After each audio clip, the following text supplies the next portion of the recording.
राधे राधे। जय श्री कृष्णा। गणेश जी की कथा इस प्रकार है। युधिष्ठिर ने प्रश्न किया कि हे देव, गणेश पूजन का क्या विधान है? किस तिथि को पूजा करने से वे सिद्धि देते हैं? श्री कृष्ण जी कहते हैं कि हे महाराज, भादो महीने के शुक्ल पक्ष की चतुर्थी को इनकी पूजा करनी चाहिए, अथवा सावन आगमन एवं माघ मास की चतुर्थी को भी पूजा की जा सकती है। हे राजन युधिष्ठिर, यदि आप में श्रद्धा भाव हो तो भादो शुक्ल चतुर्दशी से ही गणेश जी की पूजा प्रारंभ कर दीजिए। व्रती को चाहिए कि वह प्रातः काल उठकर सफेद तिल से स्नान करे। दोपहर में सोने की मूर्ति 4 तोले, 2 तोले, 1 तोले या आधा तोले की अपनी सामर्थ्य के अनुसार बनवाएं। यदि संभव ना हो तो चांदी की प्रतिमा ही बनवा ले। यदि ऐसा भी संभव ना हो तो मिट्टी की मूर्ति ही बना ले, परंतु अर्थ संपन्न होते हुए भी कृपणता ना करें। यही वर विनाशक और यही सिद्धि विनायक हैं। मनोवांछा की सिद्धि के लिए भादो शुक्ल चौथ को इनकी पूजा करें। इनकी पूजा करने से संपूर्ण आकांक्षाएं पूर्ण होती हैं। भूमंडल में इन्हें सिद्धि विनायक कहा जाता है।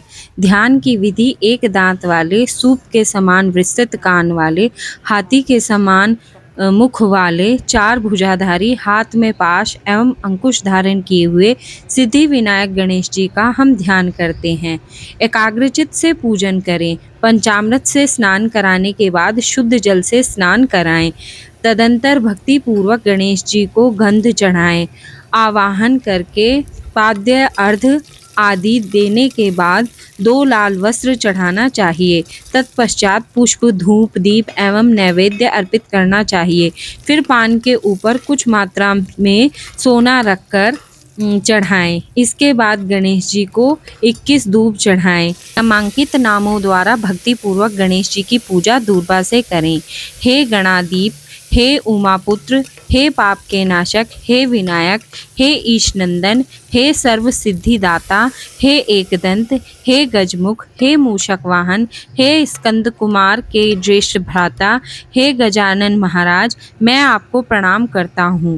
रोली पुष्प एवं अक्षत के साथ 2 दूब लेकर प्रत्येक नाम का उच्चारण करते हुए अलग अलग नामों से दूब अर्पित करें। हे देवादिदेव, आप मेरे दूब को स्वीकार करें। मैं आपकी बारंबार विनती कर रहा हूँ। इसी प्रकार भुना हुआ गेहूं और गुड़ अथवा गुड़ धनिया जो गणेश जी को परम प्रिय है चढ़ाएं। इसके बाद शुद्ध घी से निर्मित 21 लड्डू हाथ में लेकर हे कुरुकुल प्रदीप कहकर गणेश जी के आगे रख दें। उसमें से 10 लड्डू ब्राह्मण को दान दे दें और 10 लड्डू अपने भोजन के लिए रख लें। शेष लड्डू गणेश जी के सामने नैवेद्य के रूप में रहने दें। स्वर्ण प्रतिमा भी ब्राह्मण को दान दे दें। सभी कर्म के बाद अपने इष्ट देव का पूजन करें। तदंतर ब्राह्मण को भोजन कराकर स्वयं भोजन करें। स्मरण रहे कि उस दिन मूंगफली, वनस्पति, बरे आदि के तेल का उपयोग ना करें। अधोवस्त्र और उत्तरीय वस्त्र के सहित गणेश जी की मूर्ति को संपूर्ण विघ्न निवारण के लिए विद्वान ब्राह्मण को दान कर दें। हे धर्मराज युधिष्ठिर, इस प्रकार गणेश जी की पूजा करने से आप सभी पांडवों को विजय होगी। इसमें संदेह की कोई बात नहीं है। यह मैं बिल्कुल सत्य कह रहा हूँ। गुरु से दीक्षा लेने के समय वैष्णव आदि प्रारंभ में गणेश पूजन करते हैं। गणेश जी की पूजा करने से विष्णु, शिव, सूर्य, पार्वती, दुर्गा आदि अग्नि वरिष्ठ देवों को भी पूजा हो जाती है। इसमें संदेह नहीं है। इनके पूजन से चंडिका आदि मृतगण सभी प्रसन्न होते हैं। हे ऋषियों, भक्ति पूर्वक सिद्धि विनायक गणेश जी की पूजा करने से उनकी कृपा से फल स्वरूप मनुष्यों के सभी कार्य पूर्ण हो जाते हैं। भाद्र शुक्ल गणेश चतुर्थी की पूजा शिवलोक में हुई है।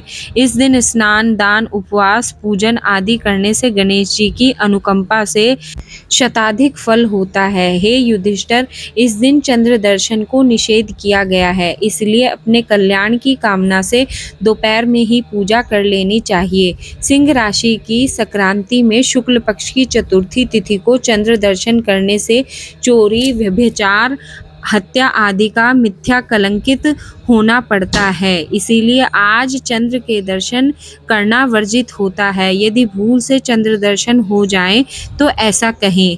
सिंह ने प्रसेनजीत को मार डाला और जाम्बवान ने सिंह को यमालय भेज दिया।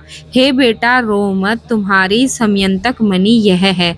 ऐसा कहने से आपको कलंक दोष से मुक्ति मिलती है। श्री गणेशाय नमः। राधे राधे। जय श्री कृष्णा।